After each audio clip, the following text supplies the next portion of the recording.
नेहरू गांधी परिवार का एक ऐसा चमत्कार जिसको देखने के बाद आपकी आंखें फटी की फटी रह जाए। 1947 से यानी आज़ादी के बाद से लेकर आज तक वो चमत्कार चल रहा है। और ये जो चमत्कार है ना, गरीबी हटाने का चमत्कार है। 1951 के पहले चुनाव से पहले जवाहरलाल नेहरू ने किया। आप समझ लीजिए, ग्राफिक्स है, बहुत बेहतरीन रिसर्च आपको बता रहा हूं। फिर चुनाव जीतने के लिए इंदिरा गांधी ने इस चमत्कार का सहारा लिया तो गजब की सफलता मिली। इसके बाद वही चमत्कार लेकर राजीव गांधी आए, पीवी नरसिम्हा राव आए, वही अलादीन का चिराग लेकर सोनिया गांधी प्रकट हुई और मनमोहन सिंह भी प्रधानमंत्री बने, दो कार्यकाल तक रहे। इसके बाद 2014 में सोनिया गांधी और राहुल गांधी वही पोटला लेकर, गरीबी वाला पोटला लेकर प्रकट हुए। इसके बाद लेकिन आप जानते हैं 2014 में तो ये काम नहीं आया। इसके बाद 2019 में गरीबी दूर करने के लिए जादू की छड़ी घुमाई गई, लेकिन तब भी मोदी जी ने इसे ध्वस्त कर दिया। लेकिन अब गांधी परिवार को पूरा विश्वास है कि 2024 में वही चमत्कार मोदी जी के सियासी अस्तित्व को उखाड़ फेंकेगा। लेकिन 2014 में ये जो पूरा का पूरा गरीबी दूर करने का जो एक नैरेटिव है, एक पोटला है, उसमें एक बड़ा बदलाव आया। इसमें अंबानी और अडानी का घोल तैयार किया गया, एक ऐसा घोल जिसमें मोदी जी की इमेज को खराब किया जा सके। खराब करने का फॉर्मूला था और ये सब कुछ हो रहा था मोदी को सत्ता से बेदखल करने के लिए, इस देश को विदेशी शक्तियों के आगे गिरवी रखने के लिए। और देख लीजिए दोस्तों, बड़ी ही मेहनत से एक एक वीडियो आज़ादी के बाद से लेकर अब तक का, गांधी नेहरू परिवार के हर सदस्य का, मनमोहन सिंह का, पीवी नरसिम्हा राव का, हर व्यक्ति का बाइट निकाल करके आपके सामने प्रस्तुत कर रहा हूं और पूरा का पूरा नैरेटिव आज के इस वीडियो में आपको दिखाऊंगा। साथियों नमस्कार, मैं हरिश्चंद्र बर्णवाल। आपके मन में यह सवाल उठता होगा कि आखिर इस देश से गरीबी क्यों दूर नहीं हो पाई।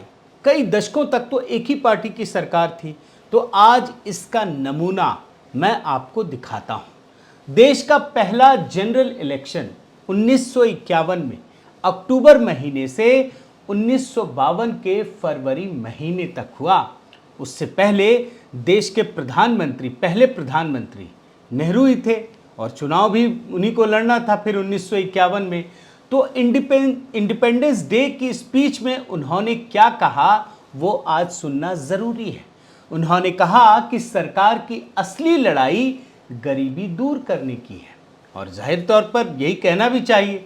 तो वो हिस्सा आपको निकाल करके सुना रहा हूं, बड़े ध्यान से सुनिए। उसी लड़ाई हमें लड़नी है और वो लड़ाई है असली लड़ाई, हिंदुस्तान की गरीबी से लड़ाई, हिंदुस्तान की बेकारी से लड़ाई। और याद रखिए दोस्तों, जवाहरलाल नेहरू 17 साल तक इस देश के प्रधानमंत्री रहे।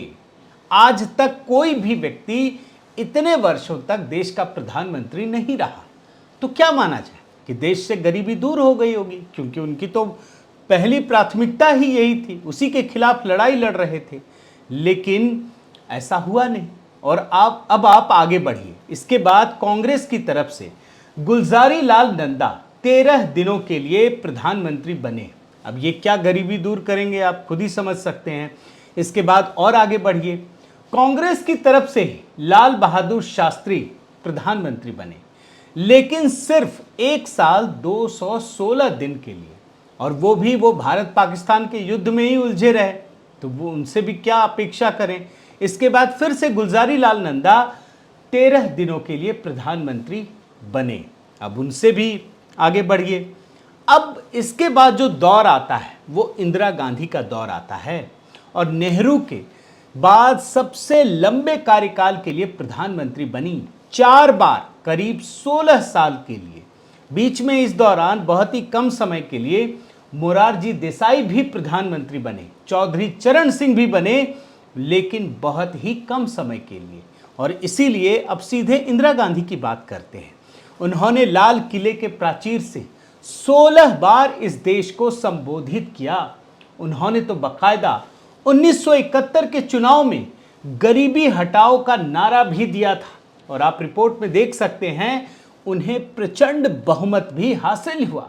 और उस दौरान इंदिरा गांधी का एक बयान सुनाता हूं और आप देखिए आत्मनिर्भरता जो शब्द है उनके लिए इसका क्या मायने था, आप इस बयान में सुनिए। आर्थिक निर्भरता के मानी है कि गरीबी देश से हटे, जो पिछड़े हुए इलाके हैं वो पिछड़ेपन से ऊपर उठें। और इतना ही नहीं दोस्तों, जब उनका लंबा कार्यकाल पूरा हो रहा था तब इंदिरा गांधी ने एक बार ये भी कहा था और इशारों ही इशारों में कहा था कि जो संपन्न लोग हैं उनकी मांगों को हो सकता है कि वो पूरी न कर सके। आप ये बयान सुनिए। हमको ये देखना है कि जो संपन्न है, जो दूसरे से ज्यादा अच्छी हालत में है, उनकी मांगें पूरी करने से कहीं जो गरीब हैं, जो दबे हुए लोग हैं, कमजोर हैं किसी कारण, उनकी मांगें पीछे न हट जाएं। अब जब इंदिरा गांधी 16 सालों तक सत्ता में रहे, प्रधानमंत्री रहे, तो क्या माना जाए कि गरीबी तो दूर हो गई होगी। कहाँ नेहरू जी इतने वर्षों तक रहे, उसके बाद इंदिरा गांधी यहाँ तक रहीं, तो मान तो सकते हैं ना, लेकिन कुछ नहीं हुआ। क्योंकि 1971 में नारा देने के बाद भी उन्होंने क्या किया ये आप आंकड़ों से ही समझ सकते हैं। क्योंकि उनकी हत्या के बाद प्रचंड जीत हासिल करके सत्ता में लौटने वाले उनके पुत्र राजीव गांधी ने फिर से गरीबी का जुमला फेंका। आप देखिए और सुनिए इस बयान को। जितने हमारे वायदे हैं, जितने काम हम करने जा रहे हैं, ये बेकार हो जाते हैं अगर हम भारत की गरीबी नहीं हटा सकते। इसलिए हम खास ध्यान दे रहे हैं गरीबी हटाने के कार्यक्रमों पर। राजीव गांधी ने यही बात 1987 में भी दोहराई। बस लग रहा था कि गरीबी तो अब खत्म ही हो जाएगा, सिर्फ डिक्शनरी में ये शब्द बचेंगे। आप सुन लीजिए उनका बयान। हमने गरीबी हटाने में बिल्कुल ऊपर रखा है और अपनी पूरी ताकत लगाई है गरीबी हटाने में। और जानते हैं दोस्तों, राजीव गांधी ने गरीबी की चर्चा करते हुए एक ट्विस्ट कर दिया। उन्होंने ये बात कही कि जो खर्च हम हथियारों को बनाने में करते हैं, अगर उसे गरीबी को दूर करने में करें तो फिर तो गरीबी छूमंतर हो जाएगी। एक नया बहाना शुरू कर दिया। आप पहले बयान सुनिए उनका। पागलपन है कि हम और हथियार बनाते जाएं, जब आज के हथियारों से पूरी दुनिया 50 बार खत्म हो सकती है।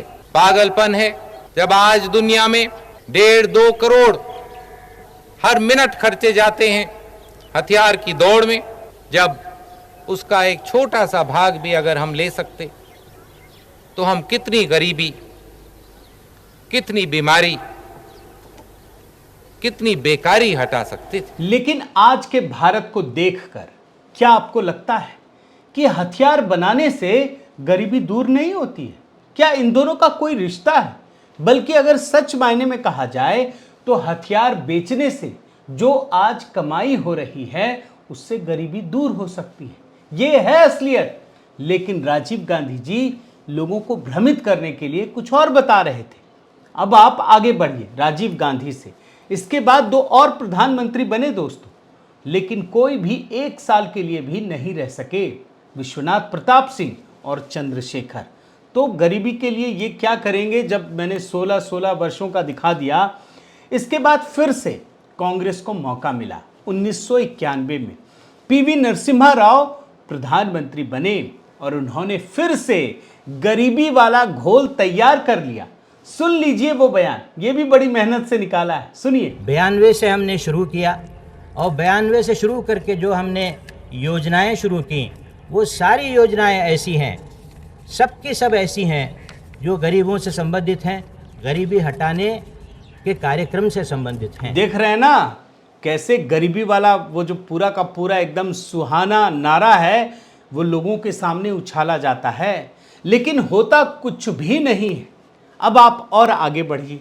अभी तो मैं आपको सिर्फ और सिर्फ तथ्य दिखा रहा हूं और वो बातें सुना रहा हूं जिसके जरिए लोगों को भ्रमित किया जाता है।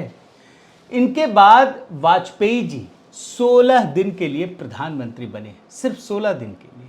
फिर देवगौड़ा जी बने, वो 324 दिन के लिए। फिर गुजराल साहब प्रधानमंत्री बने, वो 332 दिनों के लिए ही प्रधानमंत्री रह सके। और इसके बाद फिर से वाजपेयी जी की सरकार बनी तो सिर्फ 16 महीने में साजिश करके गिरा दी गई। लेकिन इसके बाद उनका जो चुनाव हुआ, उसके बाद वो पूरे कार्यकाल के लिए प्रधानमंत्री बने। और आप रिपोर्ट में देखिए कि उसी समय पूरा देश इंफ्रास्ट्रक्चर से लेकर बाकी मामलों में तेज गति से दौड़ पड़ा। लेकिन जैसे ही वाजपेयी जी की सरकार गिरी, और कैसे गिरी इस पर भी एक बड़ा रहस्य है कि किस तरीके से उन्हें नैरेटिव के खेल में उलझाया गया, ताबूत घोटाला और ना जाने किस किस प्रकार से बदनाम किया गया।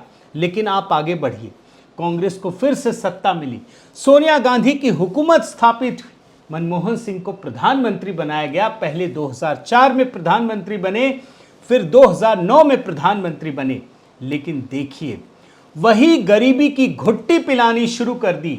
मनमोहन सिंह ने कहा कि आने वाले 5-10 साल में पूरे भारत से गरीबी भूखमरी मिटा देंगे। सुन लीजिए बयान। मुझे विश्वास है कि यदि हम इस गति को बनाए रखेंगे तो आने वाले 5-10 सालों में पूरे भारत से गरीबी, भूखमरी, जहालत और बीमारियों को मिटा सकेंगे। लेकिन क्या गरीबी मिट गई? 10 वर्षों में कुछ नहीं हुआ सिवाय घोटाले और भ्रष्टाचार के।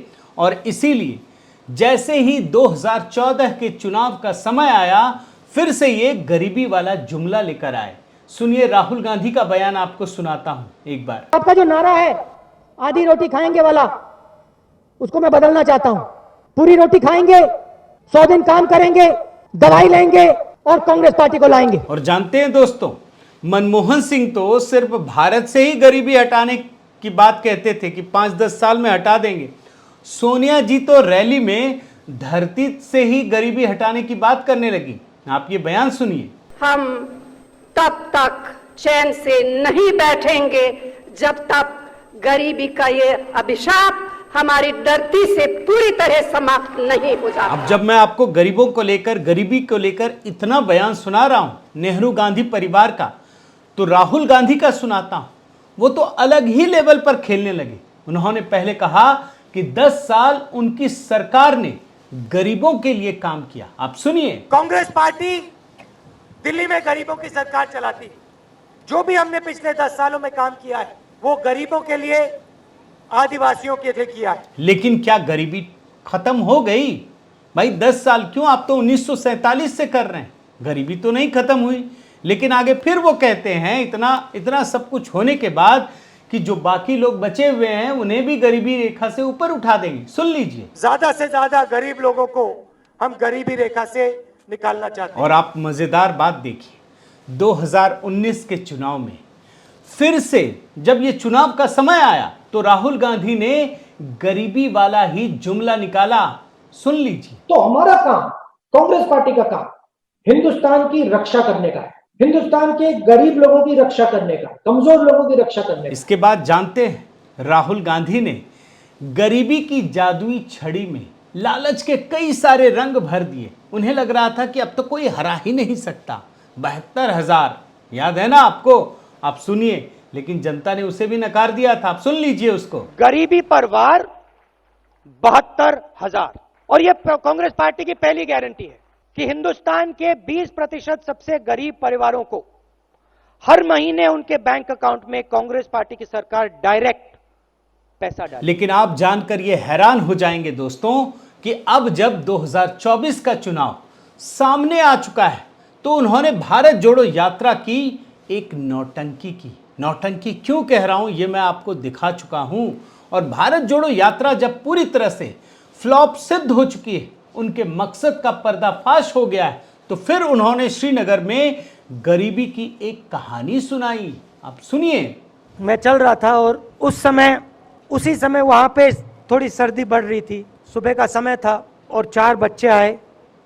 और जानते हैं, राहुल गांधी जब ये कह रहे थे ना, तो अचानक से इमोशनल केमिकल मिलाने के लिए कहते हैं कि पता नहीं मुझे सुनाना चाहिए कि नहीं सुनाना चाहिए। सुनिए ना, पता नहीं कहना चाहिए या नहीं। और इसके बाद वो शुरुआत भी कर देते हैं, ये भी सुनिए। छोटे से बच्चे थे, भिखारी थे, भीख मांगते थे और मेरे पास आए, कपड़े नहीं थे। कभी कभी प्रधानमंत्री कहते हैं ना कि गरीबी सीखने के लिए मुझे लोगों के पास नहीं जाना पड़ता, हमने गरीबी में रहकर जीवन जिया है।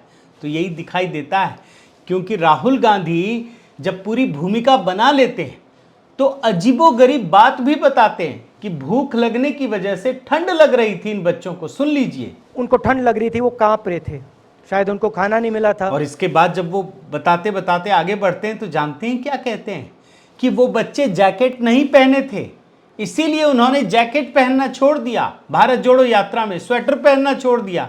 आप ये भी सुन लीजिए। अगर ये स्वेटर नहीं पहनते हैं, अगर ये जैकेट नहीं पहन रहे हैं, तो मुझे भी नहीं पहनना चाहिए। लेकिन हकीकत क्या है दोस्तों? हकीकत तो यही है कि भारत जोड़ो यात्रा के दौरान ही उन्होंने जैकेट पहनी। वो झूठ बोल रहे थे, और कैसे झूठ बोल रहे थे वो तो एक रेप वाली कहानी से भी पता चल गया। जब दिल्ली पुलिस ने नोटिस भेजा तो लोग पूछने लगे क्यों पूछ रहे हो भैया। तो ये है स्थिति।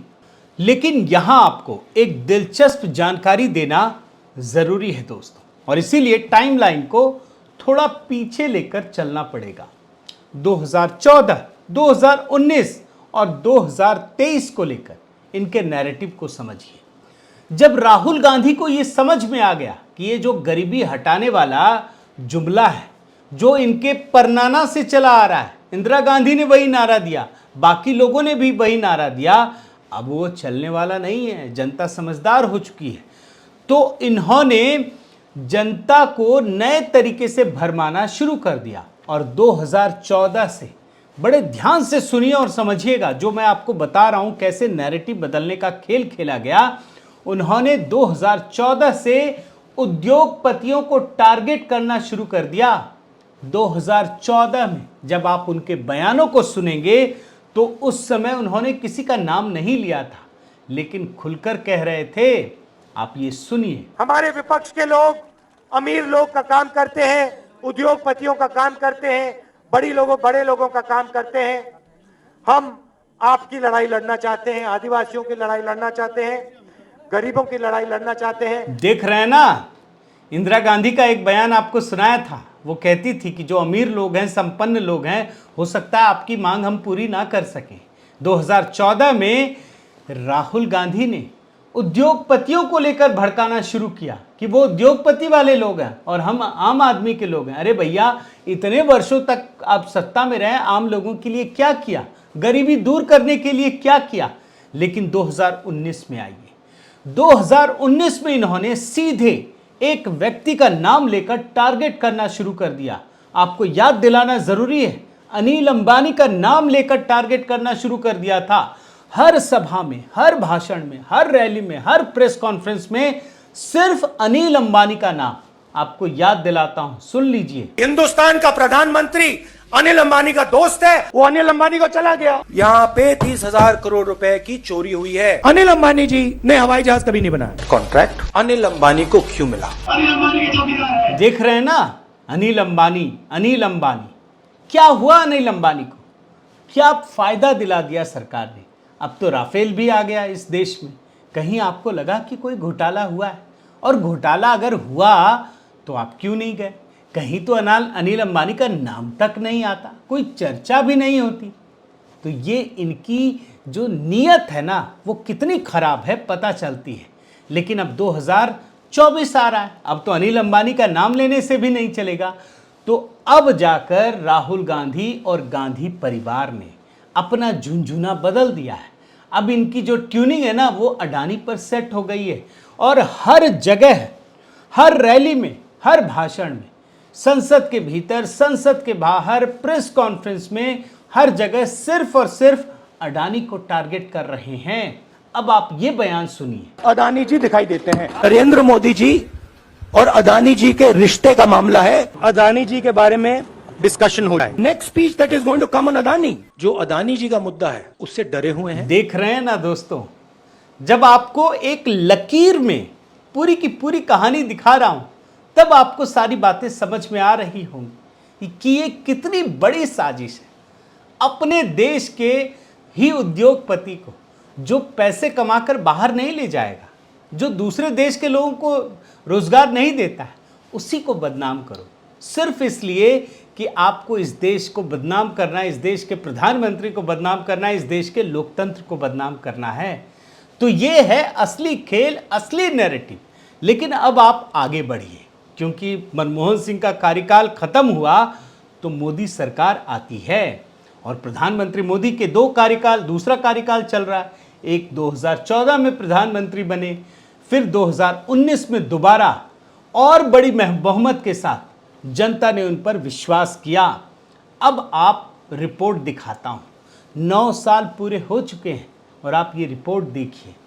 भारत ही नहीं, पूरी दुनिया में, भारत में सबसे तेजी से गरीबी हटी है।